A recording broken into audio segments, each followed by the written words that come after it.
Bangla medium ধারাবাহিকের নতুন পর্বে দেখা যায় যে আদালতে দাঁড়িয়ে অ্যালিনা জানিয়ে দিল অনন্যা ম্যাডামই আমাকে টাকা দিয়ে ভিকি স্যারকে ফাঁসাতে বলেছিল। অ্যালিনার কথা শুনে চমকে ওঠে সবাই। পালানোর চেষ্টা করে ব্যর্থ হলো অনন্যা, কেননা তাকে ধরে ফেললো নিবেদিতা। আদালতের সামনেই তিনি বলেন, আজ পালালে তো হবে না অনু, আমি তো তোকে ক্ষমা করে দিয়েছিলাম। আমি যখন জানতে পারলাম তুই আমার ছেলে মেয়েকে আদর যত্ন দিয়ে মানুষ করেছিলি, আমার কিন্তু সবকিছু মনে ছিল। 22 বছর আগে তুই আমাকে পাহাড় থেকে ধাক্কা দিয়ে মেরে ফেলতে চেয়েছিলি, কিন্তু সেদিন মারা যায়নি। আজ আমি এই আদালতে অভিযোগ করব, কেননা তুই আমার ছেলেকে মারার জন্য অনেক চেষ্টা করার পরেও তোকে ক্ষমা করে ভুল করেছি। আমি সেই ভুলটা আর করব না। অনন্যা বলে, অ্যালিনা মিথ্যে বলছে, আমি ওর সাথে কোনো কথাই বলিনি। ও নিজেকে বাঁচাতে আমাকে ফাঁসানোর চেষ্টা করছে।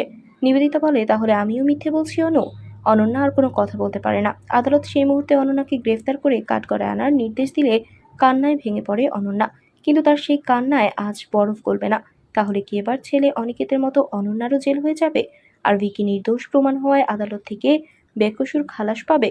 বন্ধুরা, তোমাদের কি মনে হয়? এক্ষুনি একটি লাইক দিয়ে এবং কমেন্ট করে জানিয়ে দাও তোমাদের মতামত। ধন্যবাদ।